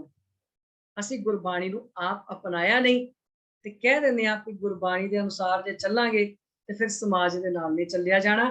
ਗੁਰਬਾਣੀ ਤੇ ਸਮਾਜ ਨਾਲ ਚੱਲਣਾ ਸਿਖਾਉਂਦੀ ਹੈ। ਕਹੇ ਨਾਨਕ ਸ਼ਬਦ ਸੋਹਿਲਾ ਸਤਿਗੁਰੂ ਸੁਣਾਇਆ। ਕਹਿੰਦੇ ਜੋ ਖੁਸ਼ੀ ਦਾ ਗੀਤ ਸਤਿਗੁਰੂ ਨੇ ਸੁਣਾਇਆ ਹੈ ਨਾ, ਆਪਣੇ ਜੀਵਨ ਦੇ ਵਿੱਚ ਇਸ ਨੂੰ ਅਸੀਂ ਧਾਰਨ ਕਰੀਏ। ਸਾਡੇ ਜੀਵਨ ਦੇ ਵਿੱਚ ਇਹ ਖੁਸ਼ੀ ਦਾ ਗੀਤ ਕਿਤੇ ਧਾਰਨ ਹੋ ਜੇ, ਮੇਰੇ ਮਾਲਕ ਜੀ ਕਿਤੇ ਮੈਨੂੰ ਉਹ ਨਾ ਸੁਣਾਇਓ, ਤੁਹਾਡਾ ਜਿਹੜਾ ਵਾਕ ਆ, ਮੇਰੇ ਮੂਹਣ ਸਰਵਣੀ ਇਹ ਨਾ ਸੁਣਾਏ, ਸਾਕਤ ਗੀਤ ਨਾਦ ਧੁਨ ਗਾਵਤ ਬੋਲਤ ਬੋਲ ਜਾਏ। ਕਿਤੇ ਮੇਰੇ ਕੰਨਾਂ 'ਚ ਐਸੇ ਗੀਤ ਨਾ ਪੈਣ, ਜੇ ਗੀਤ ਵੀ ਪੈਣ ਤੇ ਉਹ ਵਾਲੇ ਗੀਤ ਪੈਣ ਜਿਹੜੇ ਤੁਹਾਡੀ ਸਿੱਖਿਆ ਦੇ ਨਾਲ ਮੇਲ ਖਾਂਦੇ ਹੋ। ਜਿਸ ਗੀਤ ਨੂੰ ਸੁਣ ਕੇ ਮੈਨੂੰ ਤੁਹਾਡੀ ਸਿੱਖਿਆ ਮਿਲੇ, ਜਿਸ ਗੀਤ ਨੂੰ ਸੁਣ ਕੇ ਮੈਨੂੰ ਪਤਾ ਲੱਗੇ ਵੀ ਇਹ ਗੀਤ ਕੋਈ ਚੰਗੀ ਸੇਧ ਦੇ ਰਹੇ ਨੇ, ਇਸ ਤਰ੍ਹਾਂ ਦੇ ਗੀਤ ਜੇ ਮੇਰੀ ਜ਼ਿੰਦਗੀ ਦੇ ਵਿੱਚ ਬਣ ਜਾਣ ਤੇ ਜਿਹੜੇ ਤੁਹਾਡੇ ਸ਼ਬਦ ਨੇ ਸਦਾ ਮੇਰੀ ਇਹਨਾਂ ਨਾਲ ਸਾਂਝ ਬਣੀ ਰਹੇ। ਅੱਗੇ ਸੱਚੇ ਪਾਤਸ਼ਾਹ ਫਰਮਾਉਂਦੇ ਨੇ, ਪਵਿੱਤ ਹੋਏ ਸੇ ਜਨਾ ਜਿਨੀ ਹਰ ਧਿਆਇਆ, ਹਰ ਧਿਆਇਆ ਪਵਿੱਤ ਹੋਏ, ਗੁਰਮੁਖ ਜਿਨੀ ਧਿਆਇਆ। ਪਵਿੱਤ ਮਾਤਾ ਪਿਤਾ ਕੁਟੰਬ ਸਹਿਤ ਸਿਓ, ਪਵਿੱਤ ਸੰਗਤ ਸਭਾਈਆ। ਕਹਿੰਦੇ ਪਵਿੱਤ ਸੁਣਦੇ ਪਵਿੱਤ, ਸੇ ਪਵਿੱਤ ਜਿਨੀ ਮਨ ਵਸਾਇਆ। ਕਹੇ ਨਾਨਕ ਸੇ ਪਵਿੱਤ ਜਿਨੀ ਗੁਰਮੁਖ ਹਰ ਹਰ ਧਿਆਇਆ। ਪਵਿੱਤ ਤੋਂ ਭਾਵ ਪਵਿੱਤਰ, ਸੁੱਚਾ, ਜਿਹਨੂੰ ਔਗਣਾ ਦੀ ਮੈਲ ਨਾ ਲੱਗੀ ਹੋਵੇ, ਜਿਹੜਾ ਗੁਣਵਾਨ ਹੋਵੇ, ਉਹਨੂੰ ਕਹਿੰਦੇ ਨੇ ਪਵਿੱਤਰ। ਜਿਹਦਾ ਸੰਬੰਧ ਗੁਰੂ ਦੇ ਨਾਲ ਜੁੜਿਆ ਹੋਵੇ, ਜਿਹਦੀ ਜੜ ਆਪਣੇ ਮਾਲਕ ਦੇ ਨਾਲ ਲੱਗੀ ਹੋਵੇ, ਉਹਨੂੰ ਕਹਿੰਦੇ ਪਵਿੱਤਰ। ਕਿਉਂਕਿ ਸੋਚ ਗੁਰੂ ਵਾਲੀ ਹੈ। ਸੋਚ ਜਿਹੜੀ ਆ, ਸੋਚ ਦੇ ਵਿੱਚ ਸਦਾ ਗੁਰੂ, ਜਿਹਦੀ ਸੋਚ 'ਚ ਗੁਰੂ ਆ, ਜਿਹਦੀ ਜੜ ਗੁਰੂ ਦੇ ਨਾਲ ਲੱਗੀ ਆ, ਗੁਰੂ ਦੇ ਵਿਚਾਰਾਂ ਨਾਲ ਲੱਗੀ ਹੈ, ਉਹ ਪਵਿੱਤਰ। ਆਪਾਂ ਗੁਰਬਾਣੀ 'ਚ ਸ਼ਬਦ ਪੜ੍ਹਦੇ ਆ ਨਾ, ਪੱਬਰ ਤੋਂ ਹਰਿਆਵਲਾ ਕਵਲਾ ਕੰਚਨ ਵਾਂਗ ਕਹਿ ਦੋਖਰੇ ਸੜਿਓ, ਕਾਲੀ ਹੋਈ ਆਦੇ ਹੋਈ। ਆਪਾਂ ਇਹ ਸ਼ਬਦ ਪੜ੍ਹਦੇ ਆ। ਜਿਸ ਵੇਲੇ ਕਹਿੰਦੇ ਸਵਾਲ ਕੀਤਾ ਸੀ ਨਾ ਸਰੋਵਰ ਨੂੰ, ਪਤਾ ਆਪਾਂ ਨੂੰ ਇਹਦੇ ਅਰਥ ਪਤਾ ਸਭ ਨੂੰ। ਸਰੋਵਰ ਨੂੰ ਸਵਾਲ ਕੀਤਾ ਸੀ ਵੀ ਤੂੰ ਕਿਵੇਂ ਕਾਲਾ ਹੋ ਗਿਆ, ਕਿਸ ਤਰ੍ਹਾਂ ਹੋਇਆ? ਤਾਂ ਉਸ ਸਰੋਵਰ ਨੇ ਜਵਾਬ ਦਿੱਤਾ ਸੀ, ਕਹਿੰਦਾ ਮੇਰੀ ਸਾਂਝ ਜਿਹੜੀ ਸੀ ਨਾ, ਉਹ ਮੇਰੇ ਧੁਰੇ ਨਾਲੋਂ ਟੁੱਟ ਗਈ। ਜਦੋਂ ਧੁਰੇ ਨਾਲੋਂ ਸਾਂਝ ਟੁੱਟ ਗਈ, ਜਿੱਥੋਂ ਮੈਨੂੰ ਪਾਣੀ ਆਉਣਾ ਸੀ ਉੱਥੋਂ ਮੈਂ ਕੱਟਿਆ ਗਿਆ, ਮੇਰੇ ਧੁਰੇ ਨਾਲੋਂ ਸਾਂਝ ਟੁੱਟ ਗਈ ਤੇ ਮੇਰੀ ਜਿਹੜੀ ਦਿਹੁਰੀ ਆ ਉਹ ਕਾਲੀ ਹੋ ਗਈ ਹੈ। ਪਾਣੀ ਇੱਕ ਜਗ੍ਹਾ ਖੜਾ ਹੋ ਗਿਆ ਤੇ ਪਾਣੀ 'ਚ ਬਦਬੂ ਜਿਹੜੀ ਆ ਉਹ ਆਉਣ ਲੱਗ ਪਈ, ਕਿਉਂਕਿ ਸਾਂਝ ਟੁੱਟ ਗਈ। ਹੁਣ ਕੰਮਕਾਰ ਕਰਦੇ ਆ, ਅਕਸਰ ਆਪਾਂ ਜਦੋਂ ਕੰਮਕਾਰ ਕਰਦੇ ਆ, ਸਾਡੇ ਹੱਥ ਪੈਰ ਕੱਪੜੇ ਇਹ ਮੈਲੇ ਹੋ ਜਾਂਦੇ ਨੇ, ਗੰਦੇ ਹੋ ਜਾਂਦੇ ਨੇ, ਸੁਭਾਵਕ। ਕੰਮਕਾਰ ਕਰਦੇ ਆ, ਕੱਪੜਿਆਂ ਵੀ ਮੈਲੇ ਹੋਣਾ, ਹੱਥਾਂ ਨੇ ਵੀ ਮੈਲੇ ਹੋਣਾ। ਕੋਈ ਵੀ ਅਸੀਂ ਕੰਮ ਕਰ ਰਹੇ ਆ, ਡਸਟਿੰਗ ਕਰ ਰਹੇ ਆ, ਘਰ 'ਚ ਜੇ ਕੰਮ ਕਰ ਰਹੇ ਆ, ਜਾਂ ਬਾਹਰ ਜਿਹੜਾ ਬੰਦਾ ਕੋਈ ਕੰਮ ਕਰ ਰਿਹਾ ਹੈ, ਕੋਈ ਮਸ਼ੀਨਰੀ ਦਾ ਕੰਮ ਕਰ ਰਿਹਾ, ਕੋਈ ਕੁਛ ਕਰ ਰਿਹਾ, ਤੇ ਕੱਪੜੇ ਵੀ, ਹੱਥ ਪੈਰ ਵੀ, ਉਹਨਾਂ ਤੇ ਮੈਲ ਲੱਗਣੀ, ਗੰਦਗੀ ਲੱਗਣੀ, ਇਹ ਸੁਭਾਵਕ ਆ। ਇਹ ਕੋਈ ਮਤਲਬ ਇਹ ਮਾੜੀ ਗੱਲ ਨਹੀਂ, ਇਹ ਹੁੰਦਾ ਹੈ। ਪਰ ਜੀਵਨ ਦੇ ਵਿੱਚ ਅਸੀਂ ਜਿਨ੍ਹਾਂ ਬੰਦਿਆਂ ਦੇ ਕੋਲ ਬੈਠਦੇ ਹਾਂ, ਜਿਨ੍ਹਾਂ ਦੇ ਅਸੀਂ ਵਿਚਾਰ ਸੁਣਦੇ ਹਾਂ, ਉਹਨਾਂ ਬੰਦਿਆਂ ਦੇ ਵਿਚਾਰਾਂ ਦੀ ਜਿਹੜੀ ਪਰਤ ਆ, ਉਹ ਵੀ ਸਾਡੇ ਮਨ ਦੇ ਉੱਤੇ ਪਰਤ ਜਿਹੜੀ ਆ ਉਹ ਚੜ੍ਹਦੀ ਜਾਂਦੀ ਹੈ।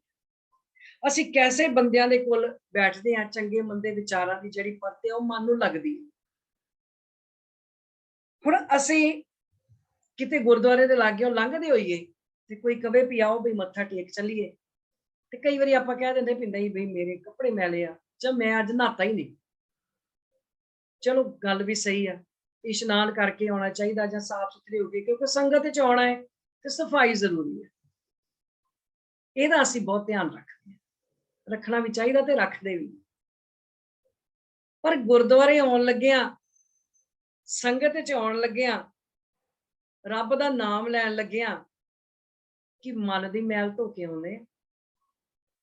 ਜਿਹੜੀ ਅਸਲ ਦੇ ਵਿੱਚ ਜਿਹੜੀ ਮਨ ਨੂੰ ਮੈਲ ਲਾਈ ਆ ਕਿ ਅਸੀਂ ਇਹਦੀ ਸਫਾਈ ਕਰਕੇ ਆਉਂਦੇ ਆ।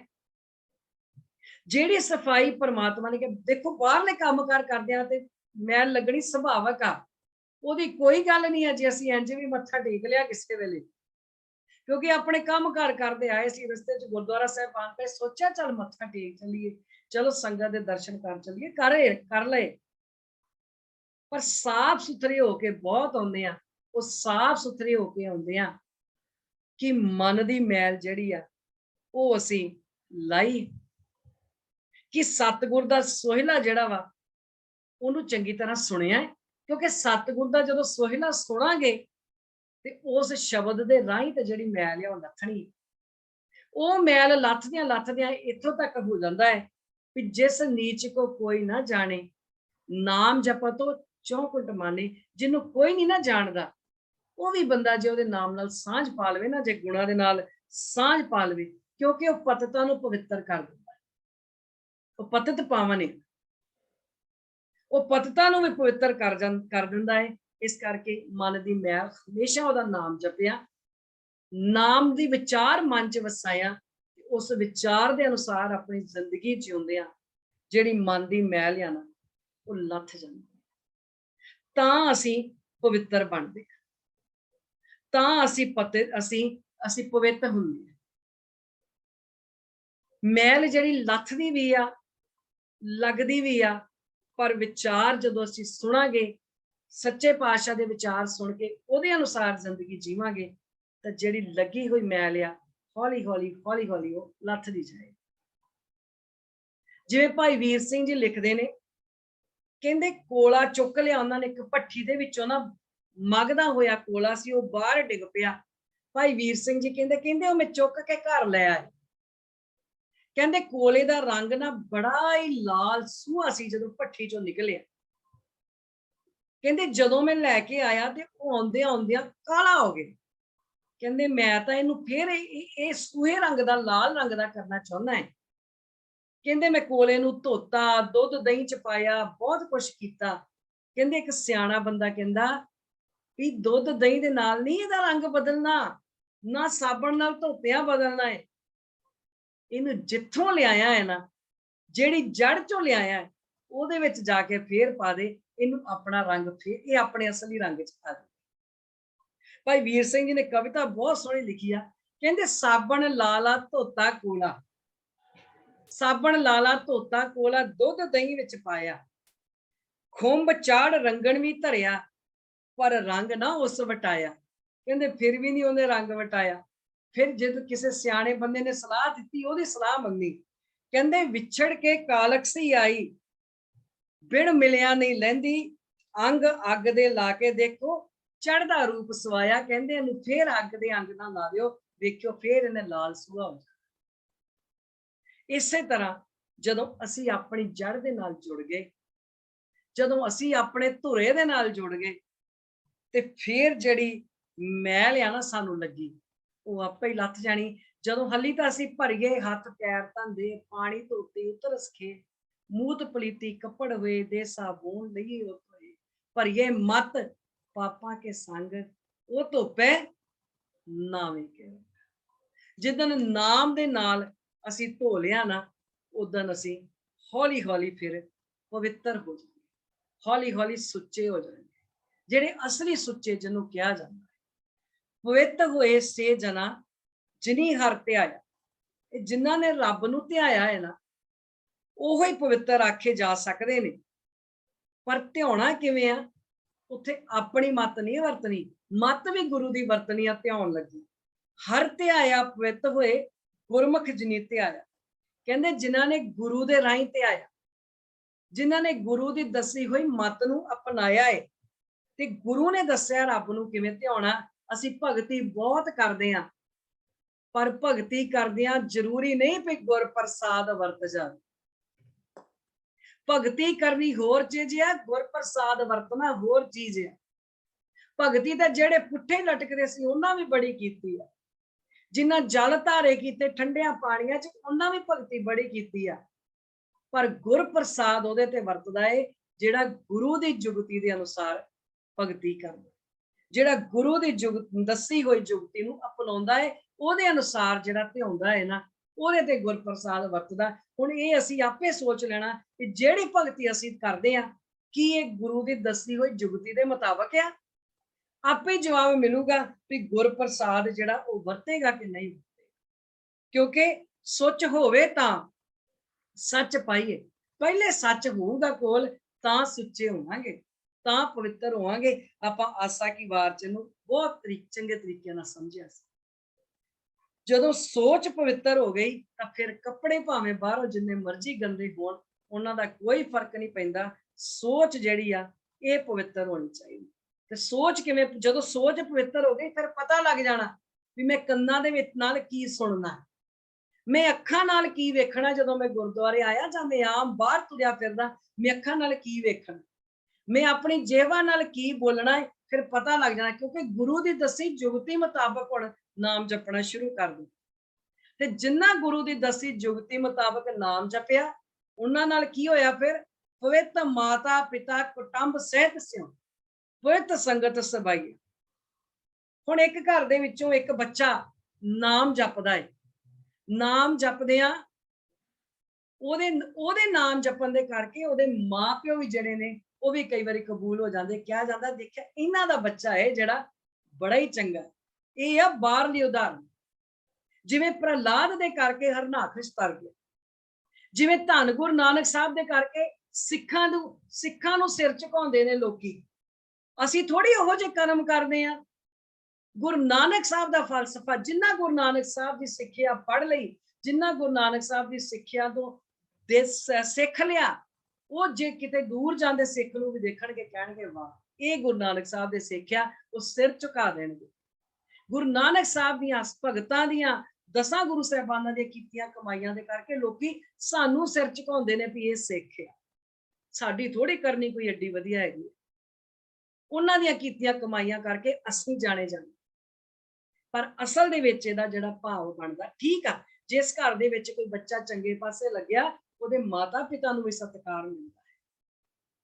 ਪਰ ਅਸਲ ਦੇ ਵਿੱਚ ਮੱਤ ਸਾਡੀ ਕਿਹੜੀ ਆ? ਮਾਤਾ ਮੱਤ, ਪਿਤਾ ਸੰਤੋਖ, 7 ਭਾਈ ਕਰ ਇਹ ਵਸੇਖ। ਅਸਲ ਦੇ ਵਿੱਚ ਇਹ ਮਾਤਾ ਹੈ। ਜਦੋਂ ਸਾਡੀ ਮੱਤ ਜਿਹੜੀ ਉਹ ਪਵਿੱਤਰ ਹੋ ਗਈ, ਗੁਰੂ ਦੀ ਸੋਚ ਵਾਲੀ ਹੋ ਗਈ, ਗੁਰੂ ਦੀ ਦੱਸੀ ਜੁਗਤੀ ਮੁਤਾਬਕ ਅਸੀਂ ਧਿਆ ਲਿਆ ਤੇ ਮੱਤ ਉਹੋ ਜਿਹੀ ਹੋ ਗਈ। ਤੇ ਸੰਤੋਖ ਰੂਪੀ ਪਿਤਾ, ਸੰਤੋਖ ਜਦੋਂ ਮੇਰਾ ਪਿਤਾ ਬਣ ਗਿਆ, ਉਹ ਮੇਰਾ ਪਿਤਾ ਬਣ ਗਿਆ। ਫਿਰ ਜਿਹੜਾ ਆਲਸ ਆ ਨਾ ਜੀਵਨ ਦੇ ਵਿੱਚ, ਚੰਗੇ ਕੰਮ ਕਰਨ ਲੱਗਿਆ ਆਲਸ ਆਉਂਦਾ ਹੈ। ਫਿਰ ਮੇਰੇ ਹੱਥ ਪੈਰ, ਜਿਹੜਾ ਮੇਰਾ ਕੁਟੰਬ ਆ, ਕੁਟੰਬ ਕੀ ਆ? ਮੇਰੀ ਅੱਖਾਂ, ਮੇਰੇ ਕੰਨ, ਹੱਥ ਪੈਰ, ਸਭ ਕੁਛ ਇਹ ਮੇਰਾ ਕੁਟੰਬ ਆ। ਫਿਰ ਇਹ ਕੁਟੰਬ ਚੰਗਾ ਕੰਮ ਕਰਨ ਲੱਗਿਆ ਆਲਸ ਨਹੀਂ ਕਰੇਗਾ। ਫਿਰ ਇਹ ਜਿਹੜਾ ਕੁਟੰਬ ਮੈਂ ਨਾਲ ਚੁੱਕੀ ਫਿਰਦਾ, ਮੇਰੇ ਨਾਲ ਆਇਆ, ਨਾਲ ਹੀ ਜਾਣਾ ਇਹ ਕੁਟੰਬ। ਫਿਰ ਇਹ ਜੇ ਚੰਗਾ ਕੰਮ ਕਰਦੇ ਆ, ਸ਼ੁਭ ਕੰਮ ਕਰਦੇ ਆ, ਕਿਸੇ ਦਾ ਭਲਾ ਕਰਦੇ ਆ, ਜਿੱਥੇ ਵੀ ਜਾ ਕੇ ਇਹ ਕੁਟੰਬ ਚੰਗਾ ਕੰਮ ਕਰੂਗਾ ਉੱਥੇ ਹੀ ਲੋਕੀ ਯਾਦ ਕਰਨਗੇ। ਸੰਗਤ ਸਬਾਈਆ, ਇੱਕ ਇਹ ਭਾਵ ਨੇ, ਇਹ ਅਸਲੀ ਭਾਵ ਇਹ ਨੇ। ਤੇ ਦੂਸਰਾ ਇਹ ਆ ਵੀ ਜਿੱਥੇ ਗਏ ਚੰਗੇ ਬੰਦੇ, ਜਿਸ ਸੰਗਤ 'ਚ ਜਾ ਕੇ ਬਹਿ ਗਏ, ਜੇ ਗੁਰੂ ਨਾਨਕ ਪਾਤਸ਼ਾਹ ਗਏ ਤੇ ਉਹਨਾਂ ਨੇ ਭਾਈ ਸੱਜਣ ਬਣਾਤਾ, ਭਾਈ ਕੋਡਾ ਬਣਾਤਾ, ਭਾਈ ਭੂਮੀਆ ਬਣਾਤਾ। ਸੰਗਤ ਦਾ ਅਸਰ ਜਿਹੜੇ ਆਪ ਪਵਿੱਤਰ ਸੀ, ਉਹਨਾਂ ਜਿੱਥੇ ਜਿੱਥੇ ਗਏ ਉੱਥੇ ਸੰਗਤ ਵੀ ਪਵਿੱਤਰ ਕਰਦੀ। ਤੇ ਜੇ ਮੈਂ ਆਪਣੇ ਆਪ ਨੂੰ ਪਵਿੱਤਰ ਕਰ ਲਿਆ, ਮੇਰਾ ਕੁਟੰਬ, ਮੇਰੀ ਸੋਚ ਚੰਗੀ ਹੋ ਗਈ, ਮੇਰਾ ਪਿਤਾ ਸੰਤੋਖ ਰੂਪੀ ਪਿਤਾ ਬਣ ਗਿਆ, ਤਾਂ ਫਿਰ ਦੁਨਿਆਵੀ ਰਿਸ਼ਤੇ ਵੀ ਚੰਗੇ ਨਿਭਣਗੇ। ਤੇ ਮੇਰਾ ਕੁਟੰਬ ਜਿਹੜਾ ਹੱਥ ਪੈਰ ਅੱਖ ਕੰਨ ਨੱਕ, ਇਹ ਵੀ ਫਿਰ ਚੰਗੇ ਕਰਮ ਜਿਹੜੇ ਨੇ ਕਰਨਗੇ। ਕਹਿੰਦੇ ਪਵਿੱਤ, ਸੁਣਦੇ ਪਵਿੱਤ, ਸੇ ਪਵਿੱਤ ਜਿਨੀ ਮਨ ਵਸਾਇਆ। ਕਹਿੰਦੇ ਮੱਤ ਕਰਕੇ ਜੀਵਨ ਜਾਚ ਵੀ ਪਵਿੱਤਰ ਹੋ ਗਈ। ਕਿਉਂਕਿ ਮੱਤ ਚੰਗੀ ਹੋ ਗਈ ਨਾ, ਜਿਹਦੀ ਮੱਤ ਚੰਗੀ ਹੋ ਗਈ ਉਹਦੀ ਜੀਵਨ ਜਾਚ ਵੀ ਪਵਿੱਤਰ ਹੋ ਗਈ, ਕਿਉਂਕਿ ਪਵਿੱਤਰ ਵਿਚਾਰ ਕਰਕੇ ਹੀ ਵਿਹਾਰ ਵੀ ਪਵਿੱਤਰ ਬਣਦੇ ਆ। ਜੇ ਵਿਚਾਰ ਪਵਿੱਤਰ ਆ ਤੇ ਵਿਹਾਰ ਵੀ ਪਵਿੱਤਰ ਹੀ ਬਣੂ, ਕਿਉਂਕਿ ਜਿਹੜਾ ਕਿੱਡਾ ਵੱਡਾ ਕੋਈ ਦਰਖਤ ਬਣ ਜਾਵੇ, ਕਿੱਡਾ ਵੱਡਾ ਕੋਈ ਪੇੜ ਬਣ ਜਾਵੇ, ਉਹਦਾ ਜਿਹੜਾ ਬੀਜ ਹੈ ਨਾ ਉਹ ਹਮੇਸ਼ਾ ਛੋਟਾ ਜਿਹਾ ਹੀ ਹੋਇਆ ਕਰਦਾ। ਬੀਜ ਦੇ ਵਿੱਚੋਂ ਹਮੇਸ਼ਾ ਜਿਹੜਾ ਦਰਖਤ ਆ ਉਹ ਨਿਕਲਦਾ ਹੈ। ਸੋ ਵਿਚਾਰ ਜਿਹੜੇ ਨੇ, ਜੇ ਮਨ ਦੇ ਵਿੱਚ ਵਿਚਾਰ ਪਵਿੱਤਰ ਨੇ ਤੇ ਫਿਰ ਕਿਰਦਾਰ ਤੇ ਵਿਹਾਰ ਜਿਹੜਾ ਉਹ ਵੀ ਪਵਿੱਤਰ ਬਣੇਗਾ। ਤੇ ਜੋ ਵੀ ਸਤਿਗੁਰੂ ਦੀ ਬਾਣੀ ਨੂੰ ਪੜ੍ਹਦੇ ਨੇ, ਸੁਣਦੇ ਨੇ ਔਰ ਧਾਰਨ ਕਰਦੇ ਨੇ, ਉਹ ਪਵਿੱਤਰ ਬਣੇ ਵੀ ਨੇ ਭਗਤ ਜਨ। ਤੇ ਜਿਹੜੇ ਆਉਣ ਵਾਲੇ ਸਮੇਂ 'ਚ ਇਸ ਬਾਣੀ ਨੂੰ ਪੜ੍ਹਨਗੇ, ਸੁਣਨਗੇ, ਜਿਹੜੇ ਵੀ ਇੱਕ ਗੁਰਬਾਣੀ ਦੇ ਰਸਤੇ ਤੇ ਚੱਲਣਗੇ, ਉਹਨਾਂ ਦੀ ਸੋਚ, ਉਹਨਾਂ ਦੇ ਕਾਰ ਵਿਹਾਰ ਉਹ ਵੀ ਪਵਿੱਤਰ ਹੋ ਜਾਣਗੇ। ਕਹੇ ਨਾਨਕ ਸੇ ਪਵਿੱਤ ਜਿਨੀ ਗੁਰਮੁਖ ਹਰ ਹਰ ਧਿਆਇਆ। ਗੁਰੂ ਦੇ ਰਾਹੀਂ ਰੱਬ ਨੂੰ ਧਿਆਉਣ ਵਾਲਾ, ਗੁਰੂ ਦੇ ਰਾਹੀਂ ਜਿਹੜੀ ਗੁਰੂ ਨੇ ਜੁਗਤੀ ਦੱਸੀ ਆ, ਉਸ ਜੁਗਤੀ ਦੇ ਨਾਲ ਜੇ ਅਸੀਂ ਧਿਆਵਾਂਗੇ ਤਾਂ ਆਪਣੇ ਆਪ ਹੀ ਕਰਮ ਜਿਹੜੇ ਨੇ ਉਹ ਪਵਿੱਤਰ ਹੋ ਜਾਣਗੇ। ਜਿੰਨੀ ਦੇਰ ਤੱਕ 19 ਵਾਰੀ ਗੁਰੂ ਅਮਰਦਾਸ ਪਾਤਸ਼ਾਹ ਗੰਗਾ ਦੇ ਇਸ਼ਨਾਨ ਨੂੰ ਗਏ ਨੇ, ਪਰ ਉਸ ਦਿਨ ਕਬੂਲ ਹੋਏ ਨੇ ਜਿਸ ਦਿਨ ਗੁਰੂ ਨਾਨਕ ਸਾਹਿਬ ਦੀ ਵਿਚਾਰਧਾਰਾ ਜਿਹੜੀ ਸੀ ਉਹਨੂੰ ਅਪਣਾ ਲਿਆ, ਉਹਨੂੰ ਅਪਣਾ ਕੇ ਕੋਸ਼ਿਸ਼ ਕੀਤੀ ਉਹਦੇ ਅਨੁਸਾਰ ਚੱਲੇ, ਤੇ ਫਿਰ ਬਾਬਾ ਅਮਰਦਾਸ ਤੋਂ ਗੁਰੂ ਅਮਰਦਾਸ ਹੋ ਕੇ ਨਿਬੜ ਗਏ।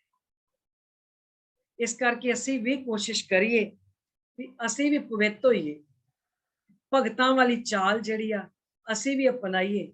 ਤੇ ਭਗਤਾਂ ਵਾਲੀ ਚਾਲ ਅਪਣਾਉਣ ਲਈ ਜਿਹੜਾ ਖੁਸ਼ੀ ਦਾ ਗੀਤ ਆ, ਜਿਹੜਾ ਸ਼ਬਦ ਆ, ਉਹ ਸਤਿਗੁਰੂ ਦਾ ਸੁਣਾਇਆ ਸ਼ਬਦ ਜਿਹੜਾ ਉਹਨੂੰ ਸੁਣਾਂਗੇ, ਉਹਦੇ ਅਨੁਸਾਰ ਉਹਨੂੰ ਫਿਰ ਸੁਣ ਕੇ ਧਾਰਨ ਕਰਾਂਗੇ, ਉਹਦੇ ਅਨੁਸਾਰ ਜ਼ਿੰਦਗੀ ਜੀਵਾਂਗੇ, ਤੇ ਅਸੀਂ ਵੀ ਹੌਲੀ ਹੌਲੀ ਭਗਤਾਂ ਵਾਲੀ ਲਾਈਨ 'ਚ, ਗੁਰਮੁਖਾਂ ਵਾਲੀ ਲਾਈਨ 'ਚ ਅਸੀਂ ਵੀ ਹੌਲੀ ਹੌਲੀ ਲੱਗ ਸਕਾਂਗੇ। ਅੱਖਾਂ ਰਾਹੀਂ, ਕੰਨਾਂ ਰਾਹੀਂ, ਮੂੰਹ ਰਾਹੀਂ ਜਿਹੜੀ ਗੁਰਬਾਣੀ ਹੈ ਉਹਨੂੰ ਜਪੀਏ, ਪੜ੍ਹੀਏ, ਸੁਣੀਏ ਕੰਨਾਂ ਰਾਹੀਂ, ਤੇ ਹੌਲੀ ਹੌਲੀ ਸੁਣਦੇ, ਪੜ੍ਹਦੇ, ਜਪਦੇ ਸਾਡੇ ਮਨ ਦੇ ਵਿੱਚ ਜਿਹੜੇ ਵਿਚਾਰ ਆ ਕਿਤੇ ਘਰ ਕਰ ਜਾਣ। ਤੇ ਇਹਨਾਂ ਵਿਚਾਰਾਂ ਦੇ ਨਾਲ ਜ਼ਿੰਦਗੀ ਜੀਂਦਿਆਂ ਜੀਂਦਿਆਂ ਕਿਤੇ ਅਸੀਂ ਵੀ ਆਪਣੀ ਚਾਲ ਨਿਰਾਲੀ ਕਰਕੇ ਅਸੀਂ ਵੀ ਭਗਤ ਬਣ ਕੇ ਕਿਤੇ ਆਪਣੀ ਜ਼ਿੰਦਗੀ ਜੀ ਸਕੀਏ, ਉਹੋ ਜਿਹੇ ਬਣ ਸਕੀਏ ਜਿਹੋ ਜਿਹੇ ਜਿਨ੍ਹਾਂ ਦੀਆਂ ਉਦਾਹਰਨਾਂ ਲੈ ਲੈ ਕੇ ਅਸੀਂ ਯਾਦ ਕਰਦੇ ਹਾਂ, ਅਸੀਂ ਵੀ ਉਹਨਾਂ ਵਾਂਗਰ ਜੀ ਸਕੀਏ। ਆਓ ਜੀ, ਇੰਨੀਆਂ ਬੇਨਤੀਆਂ ਕਰਦਿਆਂ ਹੋਇਆਂ, ਇੰਨੀਆਂ ਵਿਚਾਰਾਂ ਕਰਦਿਆਂ ਹੋਇਆਂ, ਇੱਕ ਨਹੀਂ ਅਨੇਕ ਪ੍ਰਕਾਰ ਦੀਆਂ ਭੁੱਲਾਂ ਚੁੱਕਾਂ ਹੋਈਆਂ ਹੋਣਗੀਆਂ, ਉਹਨਾਂ ਦੀ ਖਿਮਾ ਮੰਗਦਿਆਂ ਹੋਇਆਂ ਫਤਿਹ ਨਾਲ ਸਾਂਝ ਪਾਈਏ। ਆਖੋ ਜੀ, ਵਾਹਿਗੁਰੂ ਜੀ ਕਾ ਖਾਲਸਾ, ਵਾਹਿਗੁਰੂ ਜੀ ਕੀ ਫਤਿਹ। ਵਾਹਿਗੁਰੂ ਜੀ ਕੀ ਫਤਿਹ।